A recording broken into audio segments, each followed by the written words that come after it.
Y, y el tema que tenemos para hoy es precisamente ese que usted ve en pantalla, que se llama Jonás, miedo al éxito. Fíjese de que suena tal vez un poco extraño. Yo creo que muchas veces hemos oído precisamente esa frase de que a veces la gente dice sin miedo al éxito, dice, pero a veces como que no le entendemos un poco el trasfondo que tiene. Y la verdad pues de que tiene un trasfondo bien interesante, que es precisamente lo que vamos a comentar ahora y que se relaciona bastante precisamente con la situación que a Jonás le tocó vivir. Entonces el asunto es de que esta frase de sin miedo al éxito resulta de que es una frase que él, esta persona que usted ve en la pantalla, él no inventó la frase, él no la inventó, solo la popularizó, ¿verdad? Y dice que sin miedo al éxito es una frase que hemos visto o escuchado más de una vez en memes, stickers o conversaciones, dice. Y fue popularizada por Paul Villafuerte, un hombre mexicano que saltó a la fama de Internet tras un reportaje en el gimnasio popular que él mismo fundó, Las Barras de Praderas, en México. Fíjense de que este gimnasio es bien interesante porque precisamente lo hicieron en un predio baldío. Y no crea que tienen equipo así formal, sino que lo que hacen pesas de cemento, barras así con tuberías viejas y toda la cosa. Y el Villafuerte, una de las cosas es de que él en algún tiempo él fue drogadicto. Entonces en un accidente perdió una pierna. Entonces, con todas sus limitaciones, pues él ha logrado poner este gimnasio que se llama Barras de Praderas. Y lo interesante, pues, es de que a través del gimnasio él ha logrado rescatar a gente de las drogas y de situaciones así por el estilo. Entonces, él siempre a su gente le dice, sin miedo al éxito, sin miedo al éxito. Entonces, él prácticamente en Internet, por lo menos en la parte de habla hispana, él ha popularizado esa frase porque él la ocupa mucho. Pero ¿de dónde es en sí que viene la frase? Y tal vez aquí es donde para empezar como a entrar un poquito en materia respecto por ejemplo, de qué tiene que ver con Jonás, ¿verdad? Entonces la situación esa de sin miedo al éxito es lo siguiente.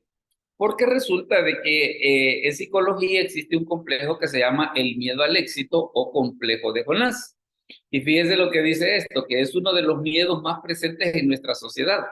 Un alto porcentaje de la población experimenta a lo largo de su vida una tendencia inconsciente en su mayoría a iniciar una carrera en sentido opuesto al éxito o poniéndose obstáculos que le impiden lograr sus objetivos. En estos casos existe tal temor al propio triunfo que algunas personas eligen autosabotearse, destruyendo cualquier oportunidad de lograr sus metas, haciéndose sentir incapaces y desmerecedores del éxito.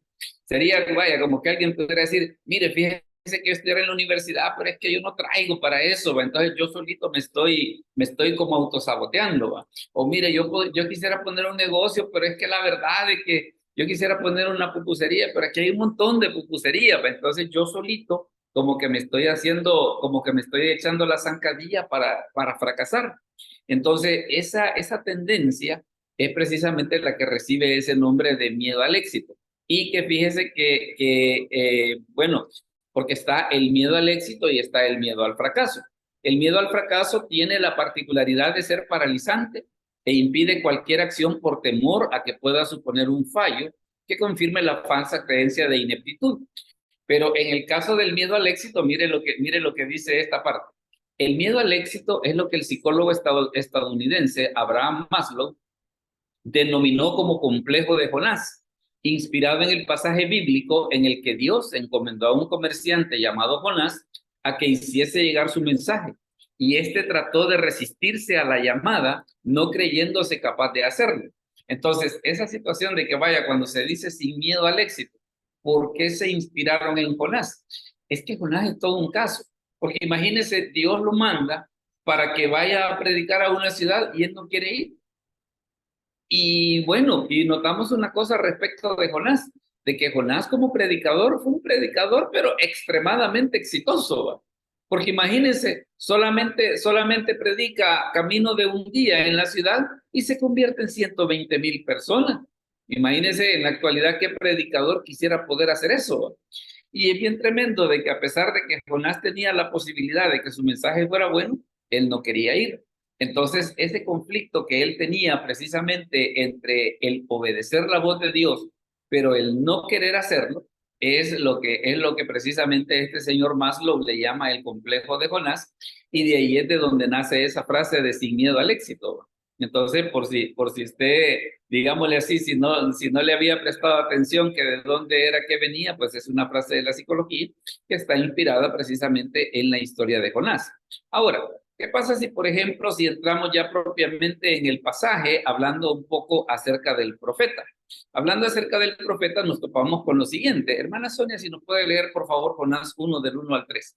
Jonás 1 del 1 al 3. Amén. Jonás 1 1 del 1 del al 1 al 3. 3. Vino palabra de Jehová a Jonás, hijo de Amitai, diciendo, levántate y ve a Nínive, aquella gran ciudad, y pregona contra ella, porque ha subido su maldad delante de mí. Y Jonás se levantó para huir de la presencia de Jehová a Tarsis, y descendió a Jope, y halló una nave que partía para Tarsis, y pagando su pasaje, entró en ella para irse con ellos a Tarsis, lejos de la presencia de Jehová. Vaya, fíjese nada más lo que sucedió, ¿va? Que viene Dios y le dice, anda a predicar a Nínive, aquella gran ciudad, y pregona contra ella. Pero dice la escritura que ¿qué es lo que hace Jonás? En lugar de levantarse para ir y predicar, dice, se levantó para huir, dice el versículo 2. Ahora, ¿qué significa el nombre de Jonás? El nombre de Jonás en el hebreo lo que significa es paloma. Pero ¿por qué es que Jonás tiene ese nombre en el hebreo? Precisamente, y hay una explicación bien interesante, en relación, por ejemplo, usted recuerda en el libro de Génesis, cuando fue el diluvio, ¿qué fue lo primero que Noé hizo para tratar de asegurarse si el agua había retrocedido? Dice que envió una paloma a ver si encontraba un lugar donde posar, donde poder descansar. Pero ¿qué es lo que sucedió? La paloma no encontró donde poder descansar, sino que regresó otra vez al arca. Entonces la cuestión esta de que por qué Jonás tiene ese nombre, en parte tiene que ver por ese espíritu inquieto que él tenía, ¿no? De que como aquello como que no se puede estar a gusto en ninguna parte, ¿no? Entonces, todavía, bueno, esa es una explicación, dice, en el hebreo paloma dice donde la paloma busca en vano donde reposar después de volar de Noé y del arca. Aunque también está la explicación de Grocio, que ese dice que era un oriundo de Jonia, o sea, de Grocia. Y resulta de que en ese lugar habían unos profetas llamados Amitanoidae, que lo que significa es una expresión hebrea para referirse a verdad o redactor de la verdad. Es por aquello de que dice acá en el pasaje que Jonás era hijo de Amitai. Y la otra cosa que también, la fecha en la que nosotros podemos ubicar al profeta Jonás es el año 800 antes de Cristo, ¿verdad? Que fue cuando se dio el incidente este de ir a predicar a Nínive. Y mire lo que dice esta cita. Oscar, si nos lee, por favor, Segundo de Reyes 14:25. Él restauró los límites de Israel desde la entrada de Amad hasta el mar del Arabá, conforme a la palabra de Jehová, Dios de Israel, la cual él había hablado por su siervo Jonás, hijo de Amitai, profeta que fue de Gat Efer. Correcto. Entonces vea de que en este caso, en Segundo de Reyes, se agrega otro dato respecto de Jonás, que dice que él era originario de esta ciudad de Gat Efer. Entonces ya nosotros vamos teniendo un panorama precisamente, bueno, su nombre era Jonás, que significa paloma, era hijo de Amitai, y su ciudad de origen era precisamente la ciudad de Gat Efer. Ahora, hay otra situación, hablando siempre en esta situación acerca de Nínive. En este mapa que usted ve aquí, va a notar una situación bien curiosa.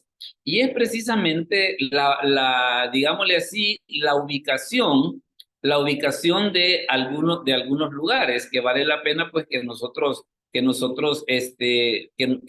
podamos tener en cuenta. Fíjese que, por ejemplo, déjeme ver si lo así, para sacar el puntero. Fíjese de que aquí donde estoy pasando el puntero, ahí está la ciudad de Jope, que en Jope es precisamente donde dice la escritura más adelante que Jonás descendió para comprar el pasaje para irse a la ciudad de Tarsis. Note una cosa, Jope está acá, Nínive está acá y Tarsis está acá. Tarsis está ubicada precisamente en el sur de España, pero el asunto es este. El asunto es este. Para ir a Nínive no se necesitaba ir en barco, sino que para ir a Nínive se iba por tierra, pues. y era precisamente como para que Dios estuviera con aquella situación de decirle a Jonás, hey, mira Jonás, ¿y vos por qué estás agarrando un barco si para ir a Nínive no se va en barco? Pero con todo y eso, lo interesante es que dice la Escritura de que el Señor no dejó, pues, que descendiera a Jope, que comprara el pasaje, que se subiera al barco.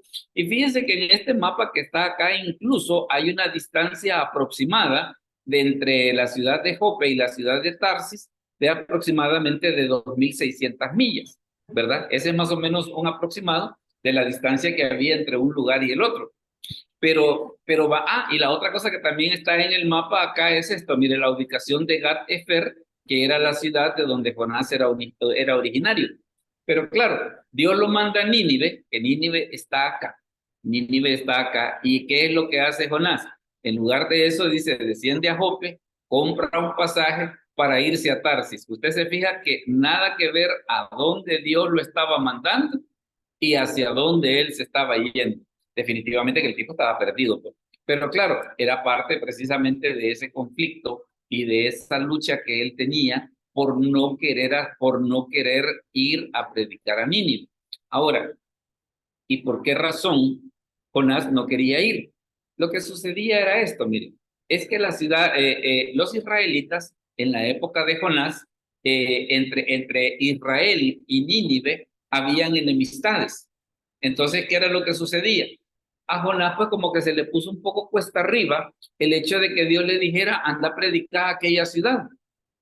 Pero Jonás en su momento, bueno, pero es que ellos son nuestros enemigos. ¿Y por qué les voy a ir a hablar del Señor?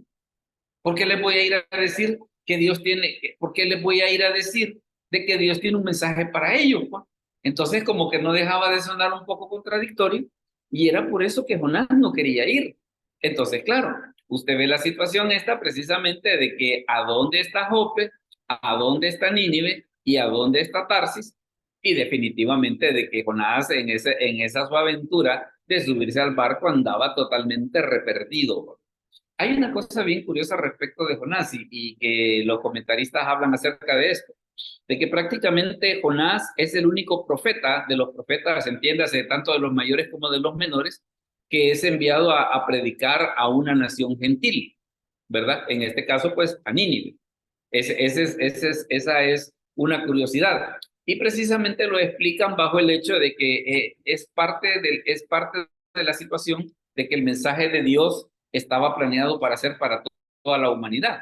Es por eso de que usted se fija que en el libro de Génesis, ¿qué es lo que le dice Dios a Abraham? Dice, y serán benditas en ti todas las familias de la tierra. ¿Por qué razón? Porque la finalidad es de que el mensaje de Dios fuese universal.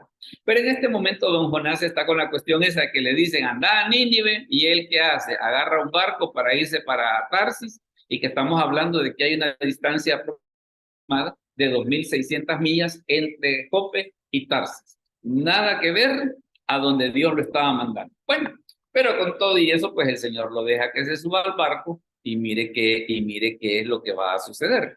Que es el otro, digámosle así, el otro detalle interesante. Fíjese de que aquí se da esta situación. Mire lo que dice Jonás 1 del 4 al 5. Hermano Ernesto, ¿será que nos puede leer Jonás 1 del 4 al 5? Hermano Ernesto García. Espérame, pastor, como voy Claro. llegando del trabajo y Vaya, ahorita me voy conectando. vamos a darle a alguien más para que tal vez a la siguiente nos eche la Sí, mano. ahorita busco, pastor. Vaya, Oscar, si lo lees, por favor, Jonás 1 del 4 al 5. Hola. Pero Jehová hizo levantar un gran viento en el mar, y hubo en el mar una tempestad tan grande que se pensó que se partiría la nave. Y los marineros tuvieron miedo, y cada uno clamaba a su Dios, y echaron al mar los enseres que habían en la nave para descargarla de ellos. Pero Jonás había bajado al interior de la nave y se había echado a dormir. Correcto. Entonces, ¿pero qué es lo que estamos viendo en este caso? Es precisamente el intento de Jonás de huir de Dios. Que esa es una de las cosas tremendas en todo esto, el intento de huir. Ahora, ¿qué es lo que sucede? Mire la otra situación que se dio, y es lo que dice la Escritura. Dice, y el patrón de la nave se le acercó y le dijo, ¿qué tienes, dormilón? Levántate y clama a tu Dios. Quizá él tendrá compasión de nosotros y no pereceremos. Y dijeron cada uno a su compañero, venid y echemos suertes para que sepamos por causa de quién nos ha venido este mal. Y echaron suertes y la suerte cayó sobre Jonás. Es que este Jonás, el pobrecito, sí que de veras, él quería abiertamente, deliberadamente desobedecer a Dios, y Dios, como Dios no lo está dejando que se salga con la suya, pues. ¿Por qué razón? Porque él lo que quería era irse para Tarsis, que estábamos viendo a qué distancia quedaba. ¿Y qué es lo que sucede? Se desata una tormenta. ¿Por qué el patrón de la nave dijo pedirle a tu Dios? No porque el patrón creyese en el Dios verdadero, sino que sencillamente, mire, ante un momento de aflicción, ¿qué es lo que dijeron? Todos aquellos que están acá que creen en algún Dios, pídanle al suyo, quién sabe si a la hora de las horas, pues el Dios que sea nos vaya a ayudar en este momento. La otra cosa que también menciona la Escritura es precisamente esta situación de que echaron suertes para saber por causa de quién por causa de quién estaba la tormenta. Y todavía esa misma cuestión de que Dios lo andaba persiguiendo por el acto de desobediencia que Jonás estaba haciendo. ¿Y qué es lo que sucede? Dice, echaron suertes, dice, y la suerte cayó sobre Jonás. Bueno, pero entonces, ¿qué fue lo que sucedió? Mire lo que ocurre ahora en Jonás 1 del 8 al 10. Hoy sí, hermano Ernesto, ya estamos por ahí para que nos eche la mano, si lo puede leer de la pantalla si quieres, o de la Biblia, como usted guste. Sí, Jonás 1 pastor. del 8. Del 8 Ok, al 10. Jonás 1, así es. Entonces le dijeron ellos, decláranos ahora por qué nos ha venido este mal. ¿Qué oficio tienes y de dónde vienes? ¿Cuál es tu tierra y de qué pueblo eres? Y él le respondió, soy hebreo y temo a Jehová, Dios de los cielos, que hizo el mar y la tierra. Y aquellos hombres temieron sobremanera y le dijeron, ¿por qué has hecho esto? Porque ellos sabían que huía de la presencia de Jehová, pues él se lo había declarado. Es que este tipo no era torcido, era torcido. Fíjese que yo recuerdo, por ejemplo, Pastor, dígame. vaya, pero y ahí cuando dicen que echaron suerte, da a entender como que Dios mismo hace que cayera sobre Jonás. Claro, claro, es que lo que sucede es de que Dios estaba persiguiendo a Jonás, pues. Ajá, Dios estaba persiguiendo a Jonás. Entonces, claro, ellos echan la suerte según sus creencias. ajá. Pero como el problema que tenía Jonás era de que al él ser siervo de Dios, que estaba en un acto de desobediencia contra Dios, entonces, ¿qué es lo que hace Dios? Que la suerte le caiga a él. Ah, ya.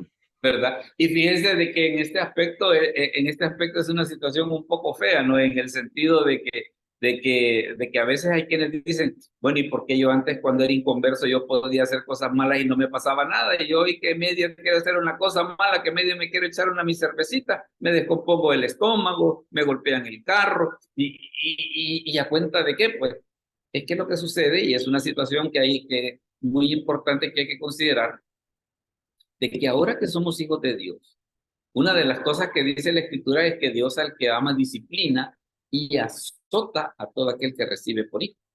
Entonces, lo que está recibiendo Jonás en este momento, ¿qué es? Es un tratamiento que Dios da a un hijo desobediente, ¿verdad? A alguien de que se le ha dicho claramente, mira, esto es lo que yo quiero, pero él no lo quiere hacer. Ah, bueno, entonces, como vos no lo querés hacer, entonces, mira, viene la reprensión. Entonces, es por eso que se dan todo este tipo de situaciones que echan la suerte cae sobre Jonás, y dice la Escritura que Jonás mismo, inclusive, porque ya más de alguien le había preguntado, y mira, ¿y vos para dónde vas? Ah, voy para Tarsis, ¿y por qué? Ah, es que voy huyendo de la presencia de Dios. Voy huyendo, o sea, él mismo le había dicho, porque usted se fija que al final del versículo 10, ¿qué es lo que dice? Porque ellos sabían que huía de la presencia de Jehová, pues él se los había declarado. O sea, él ya les había dicho, mire, yo ve que yo voy huyendo de Dios, ¿no? O sea, sería como que alguien dijera, mire, ve que Dios me ha llamado a ser pastor, pero yo no quiero. Ay, ¿qué anda haciendo aquí? Ah, mire que ando ahí en Las Vegas apostando. Pero ¿y por qué? ¿Y el llamado? No, pero es que yo no quiero. Entonces, en ese aspecto, la situación de Jonás fue bastante complicada. Ahora mire qué es lo que sucede. Mire qué es lo que sucede después de ese puntito. Entonces, viene Jonás en vista de lo que está sucediendo y bueno, y hay una situación que hay que considerar en esto. Qué bonito fuera que cuando yo desobedezco a Dios, que el problema viniera solo sobre mí.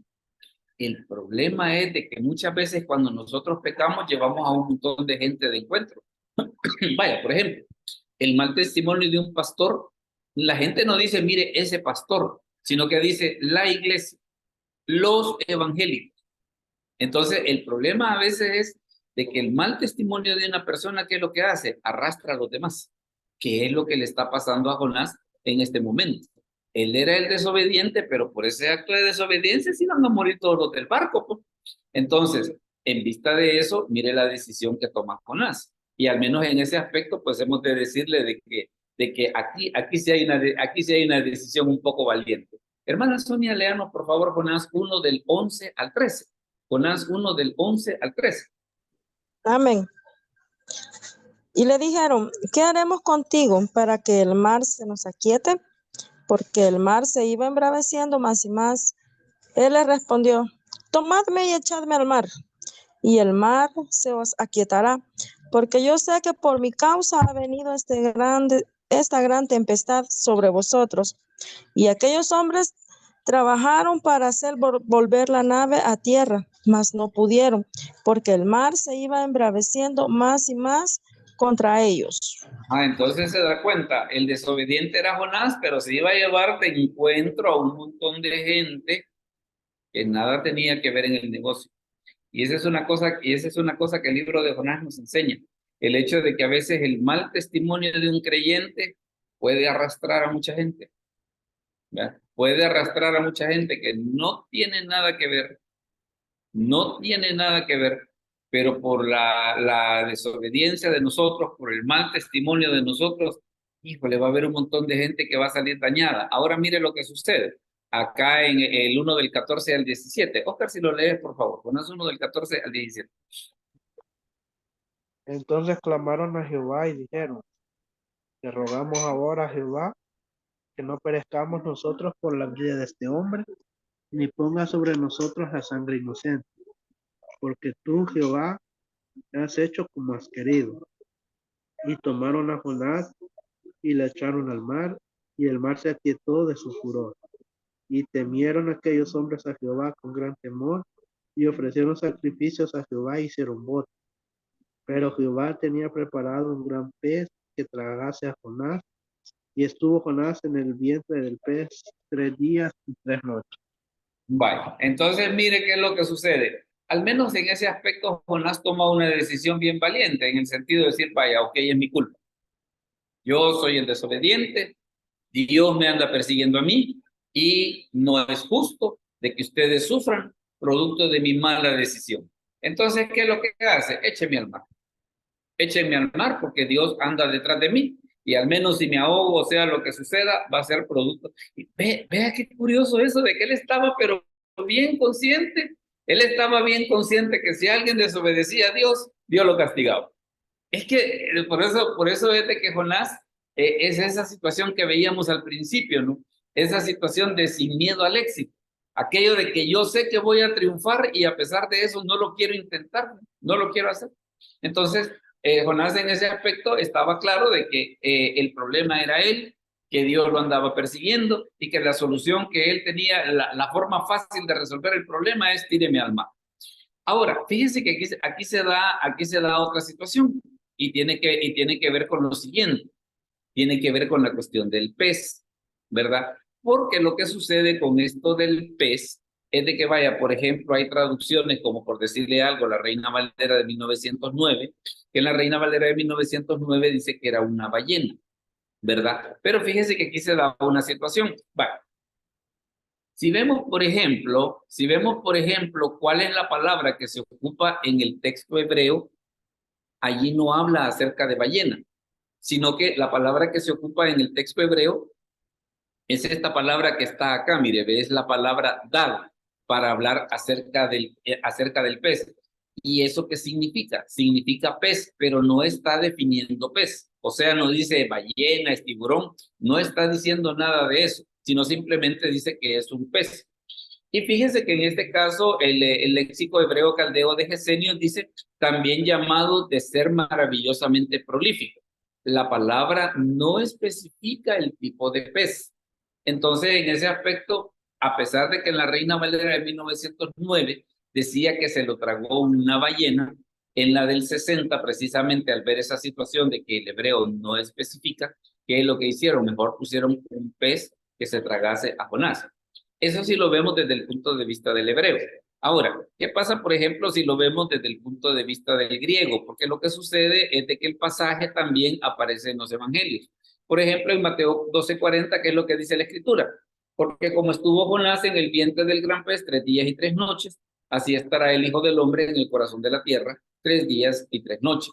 Entonces, en el Antiguo Testamento, en el hebreo, vemos de que la palabra da, o la palabra que se traduce por pez, y no identifica el pez. ¿Y qué pasa en el Nuevo Testamento? En el Nuevo Testamento pues está una situación parecida, porque en Mateo 12:40 la palabra que se ocupa es la palabra ketos. Y esa palabra ketos, lo interesante es, mire el significado que tiene, y en este caso le estoy poniendo el significado del léxico griego de Liddell y Scott, y ahí en ese léxico dice que ketos lo que significa es cualquier monstruo marino o pez enorme. O sea, otra vez, el griego tampoco define el pez, sino solamente dice que era un gran pez. Y mire lo que dice el léxico. Es historia natural de los cetáceos que echan chorros, como en el caso de las ballenas, los delfines, o sea, todos aquellos animales que tienen, que tienen esa característica, caben dentro de esta palabra ketos. Pero nuevamente estamos en la situación de que ni el hebreo ni el griego especifican qué clase de animal es. En ese aspecto, pues, por ejemplo, la Reina Valera de 1909, la King James, la Biblia de Lutero, que tradujeron por ballena, en su momento, pues ellos pensaron que podía ser la, digámosle así, la traducción adecuada. Pero ¿qué es lo que sucede? Ni el hebreo ni el griego especifican la clase de pez. Solamente mencionan que era un pez.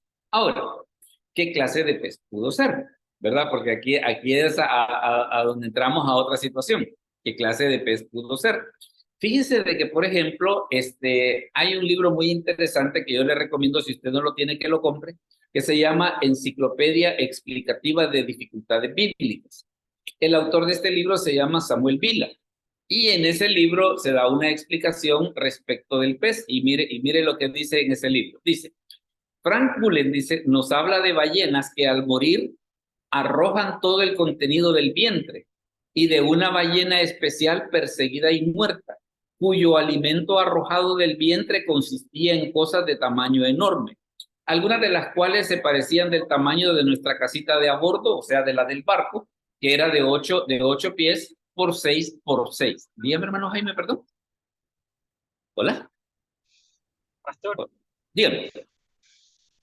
y en el caso de como monstruo marino que se cita en las escrituras, Leviatán, la traducción, no sé si del griego, de los idiomas originales, ¿sabes si se parecerá a esa del cetáceo?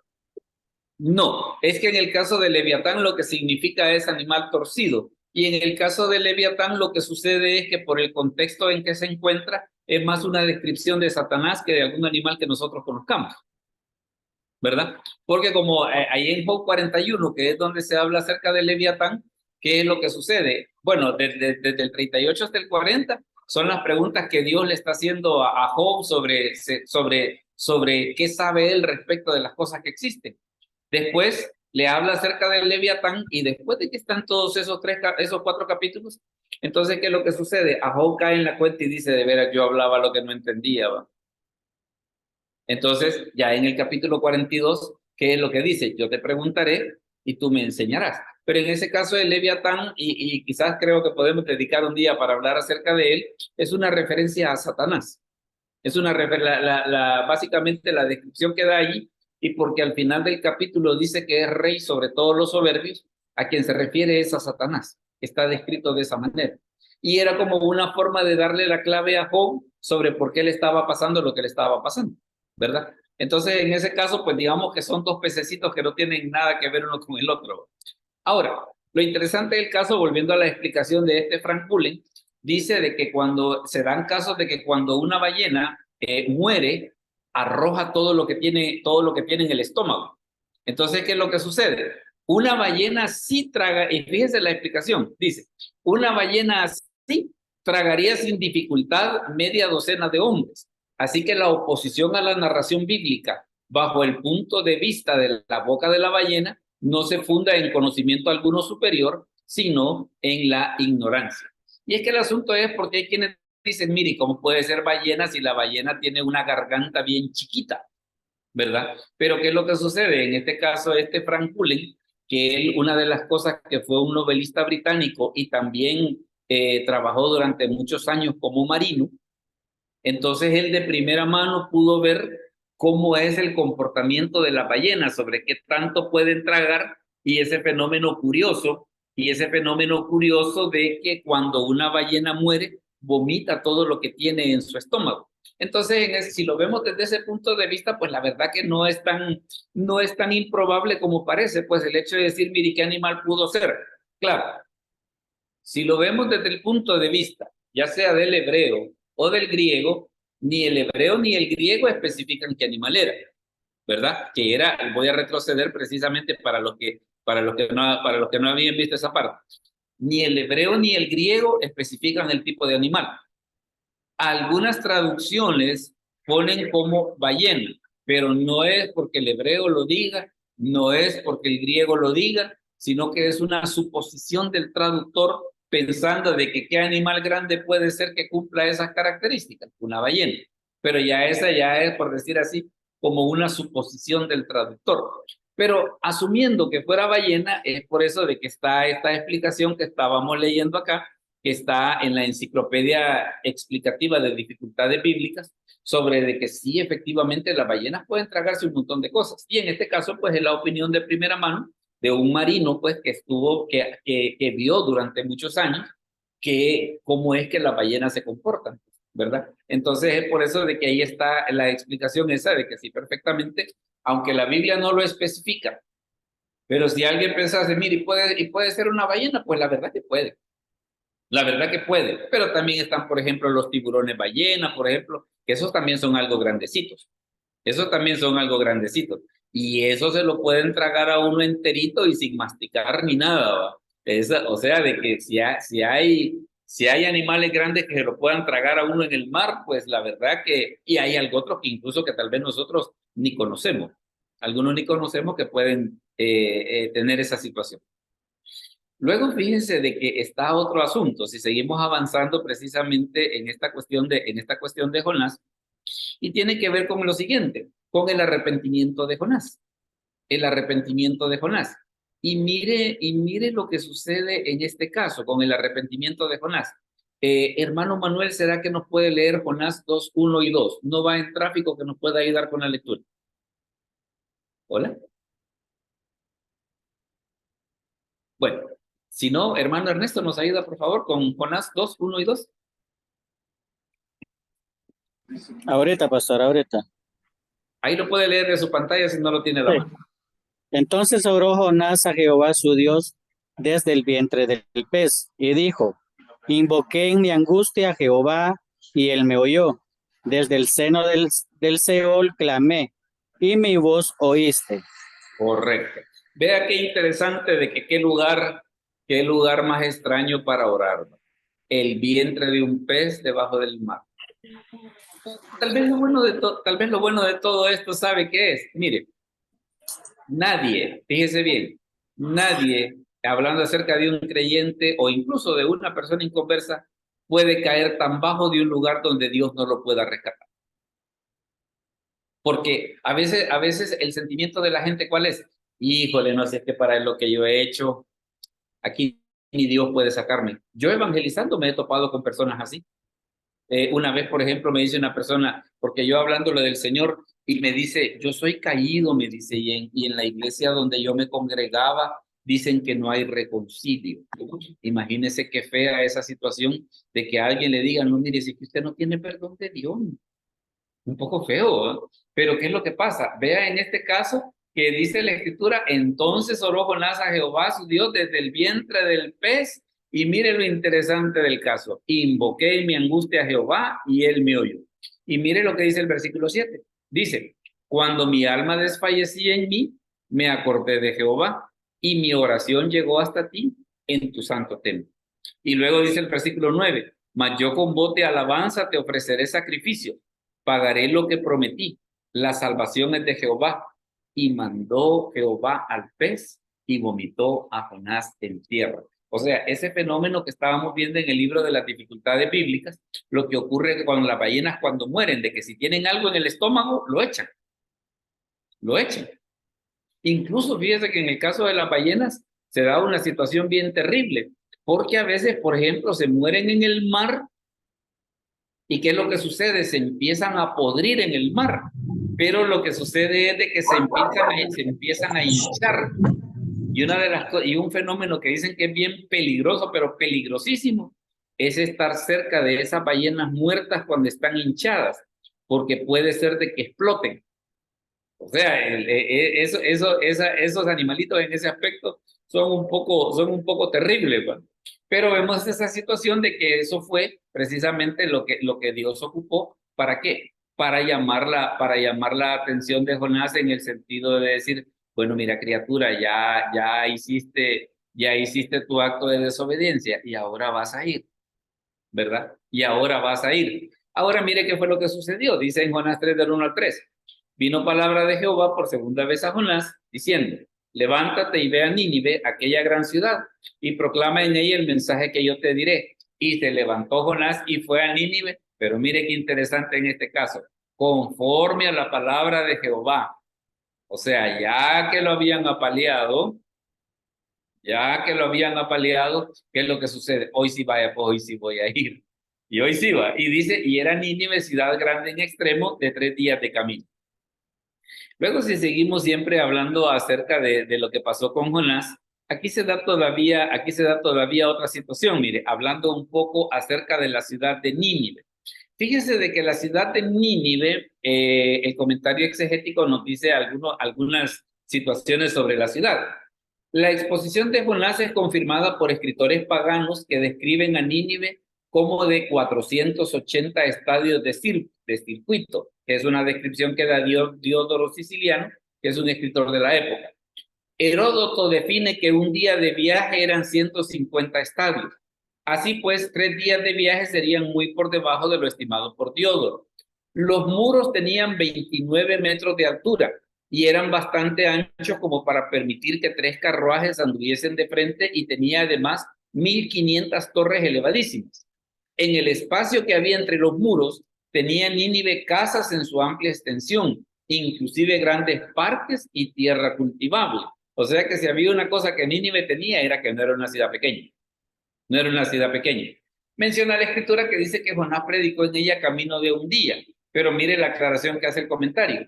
No yendo en línea recta delante sin detenerse, porque la ciudad tenía 28 kilómetros de longitud, sino que se detenía de tiempo en tiempo para anunciar el mensaje a las multitudes que se reunían a su alrededor. Y aquí se da una situación.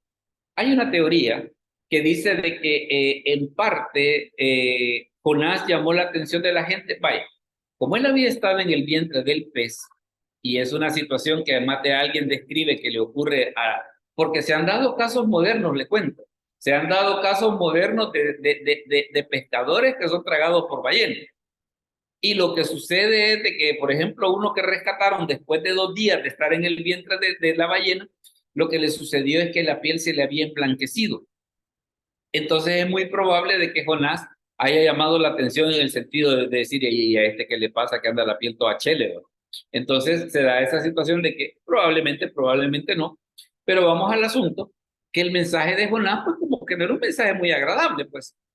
8 palabras, perdón, 8 palabras. De aquí a 40 días, Nínive será destruida. Ese era todo el mensaje. 8 palabras. De aquí a 40 días, Nínive será destruida. Ajá. ¿Y qué pasa precisamente con ese mensaje? Ya vamos a, mire lo que sucedió, mire lo que sucedió. Hermana Sonia, nos lee, por favor, Jonás 3 del 4 al 6. Jonás 3 Amén. del 4. Y comenzó Jonás a entrar por la ciudad, camino de un día, y predicaba diciendo, de aquí a 40 días Nínive será destruida. Y los hombres de Nínive creyeron a Dios y proclamaron ayuno, y se vistieron de cilicio desde el mayor hasta el menor de ellos. Y llegó la noticia hasta el rey de Nínive, y se levantó de su silla, se despojó de su vestido, y se cubrió de cilicio, y se sentó sobre cenizas. Imagínense, empieza a predicar, bueno, y dice una cosa, la ciudad tenía una extensión más o menos, dice que caminando se caminaba en 3 días. Y en el primer día que él estaba predicando, ya la gente ya estaba poniendo atención. Y es que le digo, si Jonás hubiera estado en nuestro tiempo, hubiera sido un predicador pero exitosísimo. Aquella de que la ciudad tenía más de 120,000 habitantes, él comienza a predicar un mensaje que no es un mensaje de amor, sino que es un mensaje de destrucción y la gente le hace caso. ¿Verdad? Entonces, por eso es de que en la historia de Jonás está eso que veíamos al principio, esa cuestión del miedo al éxito. ¿verdad? Ahora mire lo que dice acá, por ejemplo, en esta parte, Jonás 3 del 7 al 10. E hizo proclamar y anunciar en Nínive por mandato del rey y de sus grandes, diciendo, hombres y animales, bueyes y ovejas, no gusten cosa alguna, no se les dé alimento ni beban agua, sino cúbranse de cilicio, hombres y animales, y clamen a Dios, mire qué interesante, fuertemente, y conviértase cada uno de su mal camino, de la rapiña que hay en sus manos. ¿Quién sabe si se volverá y se arrepentirá Dios y se apartará del ardor de su ira y no pereceremos? Y vio Dios lo que hicieron, que se convirtieron de su mal camino y se arrepintió del mal que había dicho que les haría y no lo hizo. No, es que este era un predicador, pero exitosísimo. ¿va? Aquello de que llega, predica y la ciudad se convierte. Y pensar que él no quería ir. Es que es lo más divertido del caso. Él no quería ir y ahora que va, todo le está saliendo bien. Imagínense. Y eso que no quería ir. Y eso que no quería ir. ¿Qué tal si él hubiera ido de buena gana? Pero también en parte esta historia está precisamente por lo que les comentaba hace un momento. Lo que dice la Escritura, que Dios al que ama castiga, dice, y azota a todo aquel que recibe por hijo. Entonces el problema que tenemos nosotros los creyentes es el hecho de no podemos desobedecer a Dios y pensar que no vamos a salir aruñados. ¿Cómo no? ¿Cómo no? Porque somos hijos de Dios. Y precisamente porque somos hijos de Dios, si nos empezamos a apartar, ¿qué es lo que va a hacer Dios? Nos va a castigar. Pero no porque no, pero no porque ya no quiere tener nada que ver con nosotros, no porque nos odia, no es por ninguna de esas cosas, es porque nos ama. Es porque nos ama y quiere lo mejor para nosotros. Ahora mire lo que sucede con el enojo de Jonás. Veamos, Oscar, léenos por favor esa cita, 4 del 1 al 3. Pero Jonás se apesadumbró en extremo y se enojó, y oró a Jehová y dijo, ahora, oh Jehová, ¿no es esto lo que yo decía estando aún en mi tierra?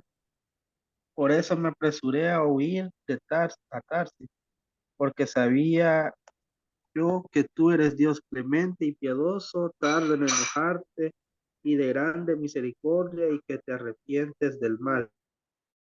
Ahora pues, oh Jehová, te ruego que me quites la vida, porque mejor me es la muerte que la vida. Encantador, ¿va? Enojado porque la gente se ha convertido. Pero era precisamente por ese problema que les comentaba, que en la época de Jonás, por la enemistad que había entre Israel y Nínive, entonces a Jonás como que le quedó aquella situación, Señor, ¿y por qué querés que le vaya a predicar a los enemigos? Si les predico se van a convertir y van a ser mis hermanos, y yo no quiero que sean mis hermanos. ¿Se imagina usted el dilema tan absurdo en el que estaba Jonás? Y bueno, y todavía viene y le dice, yo sabía que tú eres Dios clemente y piadoso. O sea, su problema no era, y si la gente no se convierte, es que él sabía que la gente se iba a convertir y por eso no quería ir, ¿va? Por eso no quería ir. Ahora, mire lo que sucede después, ya cuando Dios comienza a hablar con él. Pastor, Dígame, ¿y por qué eran sus enemigos? ¿perdón? ¿Y por qué eran sus enemigos? Es por la cuestión esa de que como, vaya, por la ubicación en la que estaba Israel, había muchas veces que habían tenido guerras entre ellos. Habían veces que Israel había ganado, habían veces que Nínive había ganado. Sería como que usted quisiera decir la situación actual con los árabes, por decirle algo. Que han habido conflictos, a veces ganan unos, a veces ganan los otros. Entonces, por esa razón, era el enojo de Jonás con Nínive. Entonces él dijo, ¿para qué le voy a pagar? Gracias, gracias. Ajá, entonces, no se preocupe que para eso estamos. Y si hay más preguntas, ya vamos a dar más chancecito para que pregunten más. Entonces el enojo de Jonás era, bueno, y a cuenta de que yo les tengo que ir a hablar a esto. Vaya, imagínense una situación, vaya, pensemos en una situación bien extrema. Sería como que Dios le dijera a los israelitas actuales, vayan a decirle a los árabes que los perdonan y que Dios los ama a ellos también. ¿Usted cree que ellos dijeran, ah, sí, vamos, ya les decimos, aunque Dios se los diera, lo primero que ellos dirían es, ajá, y todos los que nos han matado, y toda la gente que han masacrado. Entonces, ese era parte del problema, por qué Jonás no quería ir, ¿verdad? Por eso no quería ir. Y todavía le dice, es que yo sé que son misericordiosos, que si yo llego y predico, la gente se va a convertir y yo no quiero que se conviertan.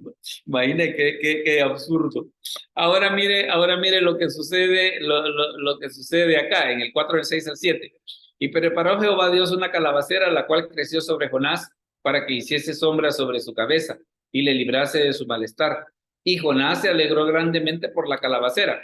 Pero al venir el alba del día siguiente, Dios preparó un gusano, el cual hirió la calabacera y se secó. Ahora mire qué es lo que sucede. Fíjese, mire la lección que Dios le da a Jonás. Dice, y aconteció que al salir el sol, preparó Dios un recio viento solano, y el sol hirió a Jonás en la cabeza, y se desmayaba, y deseaba la muerte. O sea, por aquello de que a veces hay quienes dicen, ah, es que un cristiano jamás va a querer suicidarse. Jonás se quería morir, Elías se quería morir, Moisés se quería morir. O sea, que como que no es tan irreal que una cosa así se deba. Entonces dijo Dios a Jonás, tanto te enojas con la calabacera, y él respondió, mucho me enojo, hasta la muerte. Y dijo Jehová, tuviste tu lástima de la calabacera en la cual no trabajaste ni tú la hiciste crecer, que en espacio de una noche nació y en espacio de otra noche pereció. Y no tendré yo piedad de Nínive, aquella gran ciudad donde hay más de 120,000 personas que no saben discernir entre su mano derecha y su mano izquierda y muchos animales, ¿verdad? Ahora, fíjese de que en el libro de Jonás hay una curiosidad. En el libro de Jonás hay una curiosidad. Y la curiosidad es esta. En el libro de Jonás, fíjese bien, menciona la escritura que Dios preparó 4 cosas para Jonás. Le voy a repetir y después la leo. En el libro de Jonás se menciona que Dios preparó 4 cosas para Jonás. Hermano Ernesto, ayúdenos a irnos leyendo, le voy a ir poniendo una por una para que usted nos lo lea. Mire, por ejemplo, Jonás 1:17. Léalo, por favor. Hola. Espérame, pastor, espérame. 1:17. 1:17. Si no, lo puede leer de la pantalla. No, como está en el celular bien pequeño, me sale. Ah, ok, no se preocupe, no se preocupe. Jonás 1:17. Ah, lo estoy buscando aquí. 1:17. Sí. Pero Jehová tenía preparado un gran pez que tragase a Jonás. Y estuvo Jonás en el vientre del pez 3 días y 3 noches. Ajá, entonces mire, Dios preparó un pez. Hermana Sonia, léanos por favor Jonás 4:6. Y preparó Jehová Dios una calabacera, la cual creció sobre Jonás para que hiciese sombra sobre su cabeza y le librase de su malestar. Y Jonás se alegró grandemente por la calabacera. Ok, Oscar, léenos el 4:7, por favor. Pero al venir el alba del día siguiente, Dios preparó un gusano, el cual hirió a la calabacera y se secó. Y mire lo que dice el 4:8. Y aconteció que al salir el sol, preparó Dios un recio viento solano, y el sol hirió a Jonás en la cabeza y se desmayaba, y deseaba la muerte, diciendo, mejor sería para mí la muerte que la vida. ¿Sabe qué es lo interesante de Jonás? De que nos enseña de que todo está preparado por Dios. Nada de lo que le ocurrió a Jonás fue por casualidad. Dios le había preparado el pez, la calabacera, el gusano y el viento solano. O sea, la vida de Jonás, como la de nosotros, está dentro del plan perfecto de Dios. ¿Verdad? Y por eso le he marcado ahí en rojo, precisamente para que pueda ver. Claro, nosotros leemos el libro así nomás y, pues sí, a Jonás se lo tragó el pez y toda la cosa. Sí, pero ¿qué es lo que sucede? Dios, el pez, lo había preparado Dios. Preparó la calabacera, preparó el gusano y preparó el recio viento solano. O sea, todo lo que le pasó a Jonás estaba preparado por Dios, o como dijera aquel, fríamente calculado. ¿No? Nada era por casualidad. Nada era por casualidad, sino que era el plan de Dios. Y esa es una de las cosas importantes, es una de las lecciones tremendas que tiene el libro de Jonás para nosotros. Ahora bien, veamos un asuntito por acá. Así. Bueno, fíjese de que aquí están las lecciones de Jonás, se las voy a leer un poco rapidito y van a quedar ahí en el video. La primera de ellas es que el hacer nuestra voluntad sobre la de Dios trae consecuencias. O sea, el hecho ese de Jonás de huir le fue mal. La otra cosa, si en el desastre volvemos a Dios, Él nos escucha, que fue lo que le pasó a Jonás al orar desde el vientre del pez. La tercera, es necio resistir la voluntad de Dios. O sea, solo a Jonás se le ocurre que le dice, ve a Nínive y él no, agarra para Társida. Mire la otra, todos tenemos la capacidad de conocer y recibir a Dios, que fue lo que le pasó a los habitantes de Nínive. Dios conoce a los hombres, los ama y procura su salvación. O sea que nosotros debemos evangelizar a otras personas. Es terrible encontrarse con las tormentas de la vida sin la presencia de Dios. El arrepentimiento verdadero puede evitar el castigo. Es imposible escapar de Dios y Dios nos ha dado la tarea de ganar a otros. Esas son algunas de las lecciones importantes que nosotros encontramos en el libro de Jonás. Vamos a dar este espacio ahora precisamente para las preguntas y comentarios. Así que si alguien tiene alguna pregunta o algún comentario, este es el momento. Dime, Oscar, por favor. Disculpe, pastor, otra lección que podríamos agregar también es que Dios nos escucha desde cualquier lugar que nosotros nos encontremos, escucha nuestra oración. Dios Claro. está en todo lado junto a nosotros. Sí, eso es definitivo. Y fíjate que eso entendiéndolo en su idea, te digo, porque hay gente que piensa eso, de que piensa que ha caído tan bajo que Dios no lo puede rescatar de ahí. ¿Y cómo no? ¿Verdad? De alguien que diga, no, mire, fíjate que estaba en la cárcel o ya estaba drogado y como que alguien puede creer, mire, y Dios puede escuchar a alguien así. Claro, claro que lo puede escuchar. ¿Y por qué no? Veamos, ¿alguna otra pregunta o algún otro comentario antes de mencionarles cuál va a ser el tema de la próxima semana? ¿Cuál va a ser el tema de la próxima semana? ¿Alguna pregunta o algún comentario antes de mostrarles cuál va a ser el tema de la próxima semana? Amén, pastor. A ver, dígame, hermana Sonia. No, también quizá un aprendizaje, bueno, para mi vida, no sé para usted, pero de que a pesar que nuestra desobediencia, siempre en nuestra boca está el orarle a nuestro Dios en cualquier circunstancia, porque Sí, Jonás estaba siendo bien desobediente, pero supo también de que Dios le podía ayudar. sí. Solamente eso, pastor. Ok, perfecto, perfecto. Un bonito comentario, me gusta, me gusta. Hermano Jaime, dígame. Pastor, una cosa muy curiosa es que se suponía que Jonás ya estaba muerto en el vientre del pez. ¿Y O al cómo pudo? menos eso era lo que cualquiera hubiera podido pensar en una situación parecida, ¿verdad? Claro, imagínese, por más que usted aguante la respiración debajo del agua, serán los extraordinarios unos 5 minutos y ahí para, pues. O sea, de 3 días Y él creo Y agréguele que los jugos, digamos, los jugos gástricos y todo ese tipo de cosas no lo deshiciesen. bueno, pero lo más cercano, imagínese antes de que los ácidos empiecen a actuar, usted ya está Ah, ahogado, pues. claro, claro. Pero es que ¿sabe qué es lo Ahí, que sucede? Es precisamente lo que dice la Escritura, que Dios tenía preparado un pez. O sea, no fue cualquier pez, sino uno que Dios ya tenía listo que cumpliera todas esas funciones. Que se lo tragara sin masticar. Porque esa es una. Se lo tragó enterito, sin masticar. O sea que no le hizo ningún rasguño. Se lo traga enterito, lo tiene 3 días debajo del agua y no se muere. Y todavía hace la situación de que lo va a vomitar en tierra, no en Nínive, como dicen algunos, ¿va? Porque hay quienes dicen, es que el pez lo fue a vomitar a Nínive. No, el pez lo vomitó en tierra, porque ya ve la distancia que había entre Jope y Nínive. El pez lo vomitó en tierra y después Jonás se topó con la situación de que, mira Jonás, ¿y ahora vas a ir? Hoy sí. Pero necesitó que le pasara todo eso. bueno, incluso yo lo que le quería resaltar era, lo más normal es que hubiera muerto, ¿no? Ya Sí, después pasado media hora sin y duda, al segundo sin duda. hora oró, o sea, o sea, lo deja uno como en shock.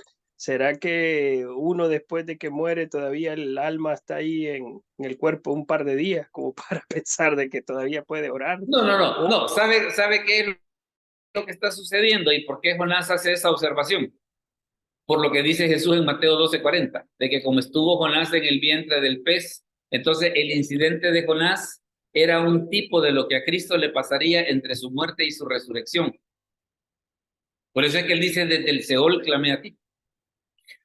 Y otra cosa, vea de que Jesucristo entiende que la historia de Jonás es literal, Pero incluso, no bueno, es simbólica ni cosa que se parezca. Dígame. si aplicamos ese principio, certifica más que Jonás estaba muerto el segundo día. O estuvo tan cerca, o estuvo tan, bueno, yo le aseguro que para los que lo habían tirado al mar, dijeron, ese tipo se ahogó. Es que cualquiera hubiera pensado eso. No, mire, de eso no se salva nadie. De eso no se salva nadie. Y claro, y si nos ponemos a pensar de todo ese tipo de cosas, la verdad que de eso no se salva nadie. Ahí solo que la mano de Dios intervenga de la manera milagrosa que ocurrió con Jonás. Y vea una cosa también otra cosa antes de que se me vaya la idea. Así como vemos la mano poderosa de Dios para proteger a sus hijos, también vemos la mano poderosa de Dios para castigar a sus hijos. ¿Sí? Sí. Repito, así como vemos la mano poderosa de Dios para proteger a sus hijos, como los milagros en el Éxodo y todo ese tipo de cosas, también vemos la mano poderosa de Dios para castigar a sus hijos, pero también tenerlos en cuidado cuando ellos se portan mal. ¿Verdad? A ver, una última pregunta o comentario antes de mostrarles el tema de la próxima semana. ¿Alguna última pregunta o comentario? Si no, a ver, quiero ver. Oscar, dime. Perdón, pastor, el hermano Ernesto creo que quería comentar algo. Ok, le damos a hermano Ernesto, dígame por favor. No, pastor, ya ahí me quedó claro con lo que estaba hablando al hermano, porque iba a preguntar acerca de los 3 días. Ok. Bueno, Sí, pero ahí mire, ya me quedó claro ahí. mire qué bueno que nos adelantamos. Vaya, Sí, cabal. déjenme comentarle una cosa. Déjenme comentarle una cosa. A partir de este día, las reuniones van a ser jueves a las 7. A partir de este día, las reuniones van a ser jueves a las 7, ¿verdad?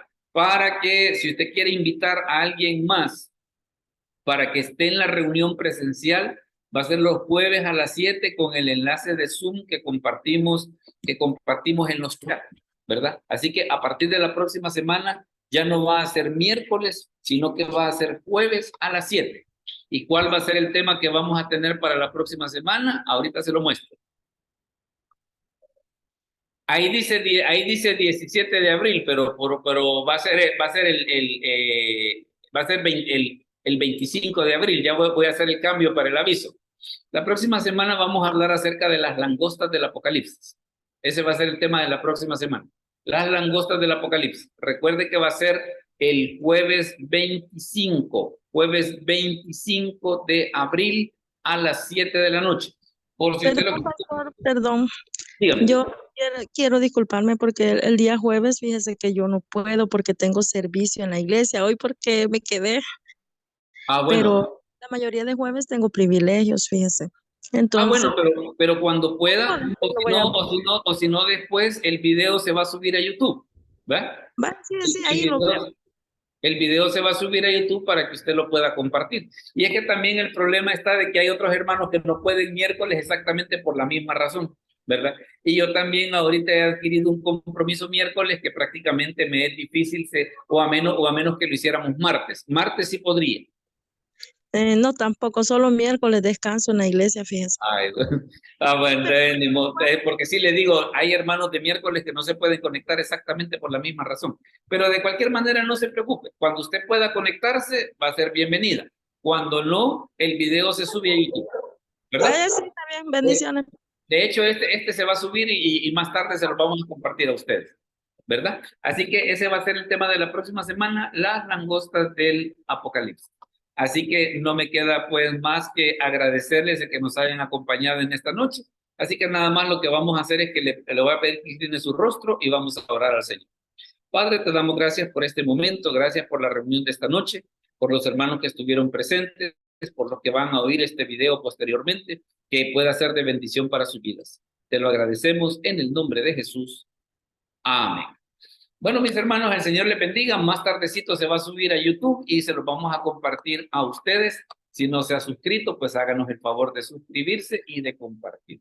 Así que muchas gracias por su asistencia y tengan muy buenas noches. Amén, bendiciones. Bendiciones, pastor. ¿No?